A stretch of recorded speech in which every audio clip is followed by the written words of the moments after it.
دوستای خوبم سلام. من نادیا هستم از کانال سایه های خیانت. ممنونم که همیشه با لایک هاتون، کامنت هاتون و انرژی مثبتی که میفرستین کنار منین. آماده این برای شنیدن یه داستان واقعی و پر از احساس، عشق و خیانت دیگه؟ پس بریم سراغ داستان ارسالی امشب. هیچ وقت فکر نمی کردم. زنی که با چادر سفید، با نگاه محجوب و پایین انداختش، با حرفهای مذهبی و نفسهای آروم وارد زندگیم شد، روزی کاری بکنه و تبدیل بشه به همون کابوسی که مردها فقط توی قصه ها میشنون، که هنوزم وقتی یادش میافتم از شرم خونم داغ میشه. این داستان منه.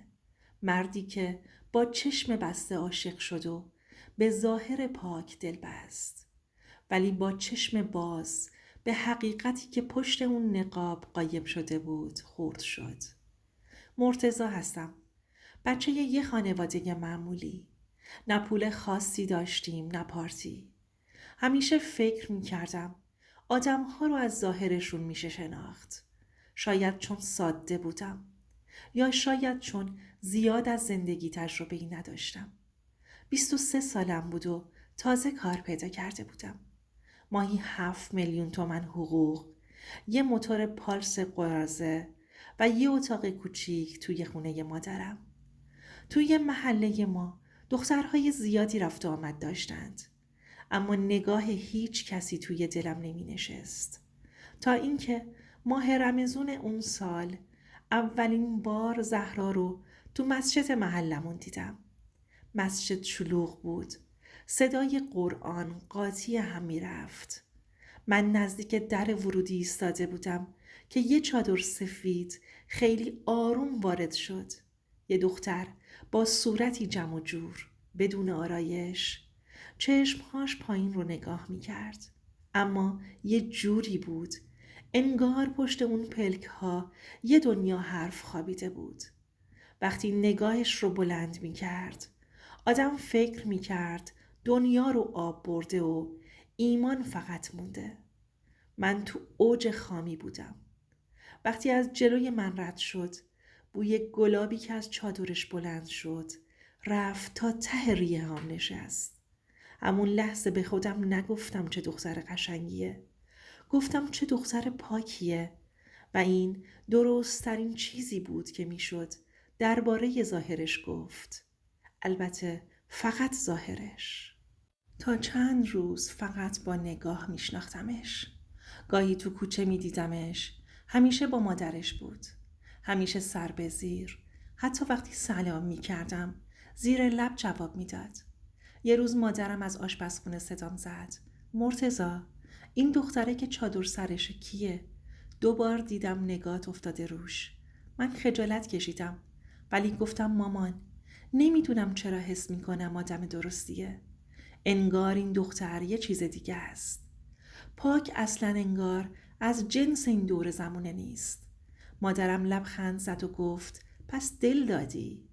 من فقط سرمو تکون دادم، ولی دلم رفته بود، یک جا و کامل.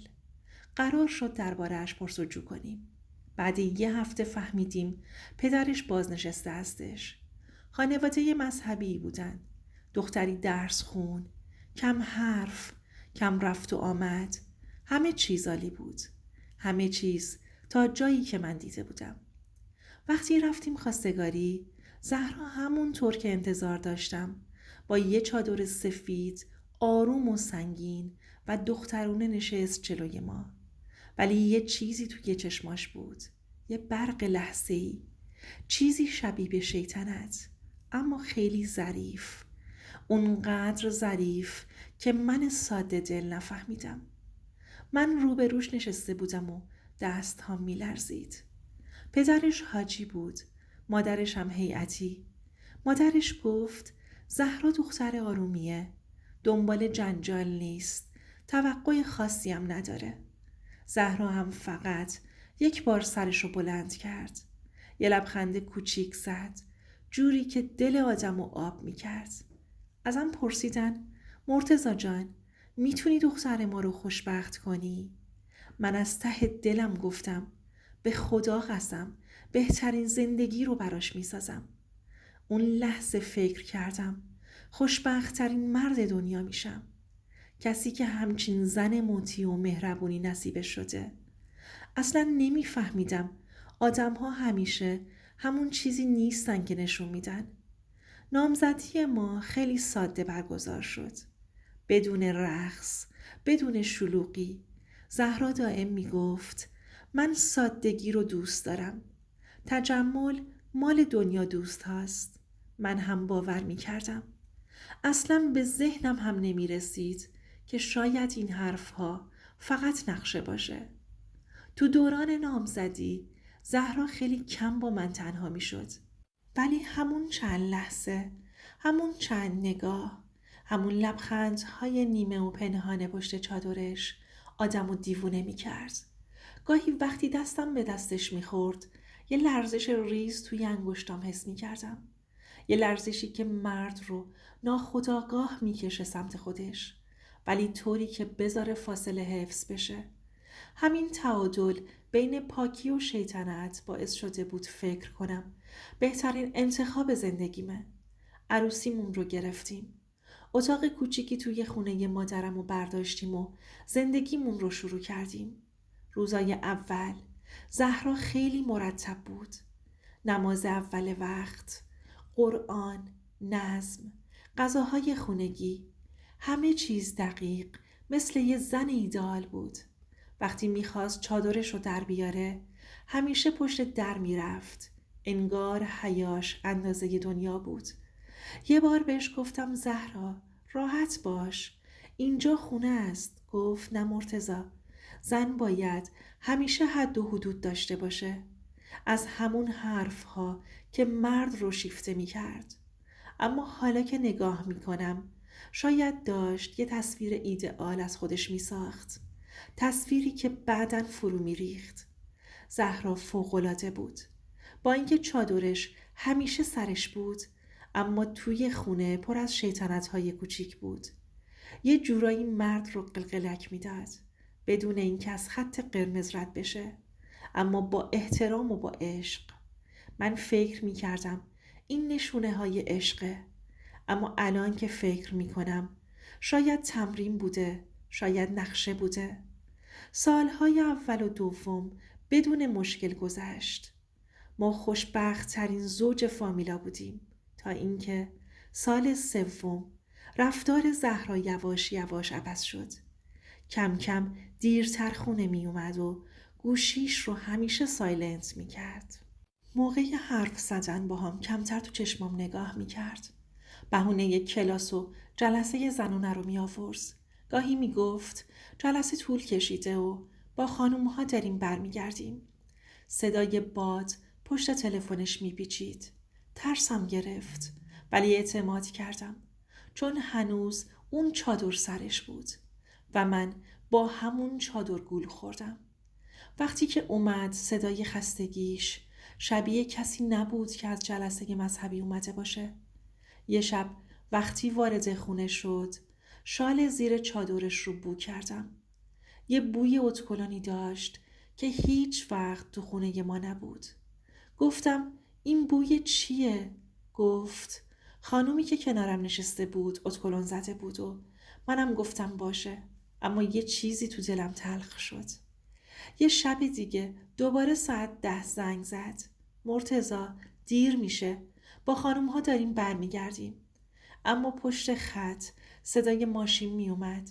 صدای بادی که انگار از پنجره باز میزد تو. گفتم چرا صدای خیابون میاد؟ گفت خیابونیم دیگه، داریم میریم سمت خط ماشین ها. اما چیزی توی صداش بود، یه لرزش عجیب، یه هیجان پنهانی که اون موقع نمیفهمیدم ولی حالا با تمام وجود حسش میکنم. اون شب تصمیم گرفتم برم سوپرمارکت. کیف پولم رو پیدا نکردم. گفتم شاید توی ماشین جا گذاشتم. وقتی رفتم پارکینگ ماشین زهرا نبود، اما یه چیز دیگه بود. صدای آشنای پیام واتساپ. گوشیم رو برداشتم. از یه شماره ناشناس بود. مرتضی، وقتش حقیقت رو ببینی و چشمتو باز کنی. یه ویدیو فرستاده بود. دستم میلرزید. پیام دوم رو فرستاد. اگه مردی این ویدیو رو باز کن. باز کردم. با اولین ثانیه زانوهام لرزید. قلبم بالا و پایین میشد. فشار خونم رو هوا بود. ویدیو رو باز کردم. زهرا بود. همون دختر چادری. همون که 1000 بار گفته بود نامحرم نگاهش حرومه. بدون چادر. موهاش باز بود و روی شونه هاش افتاده بود. آرایش کم.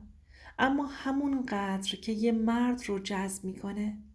کنارش یه مرد نشسته بود.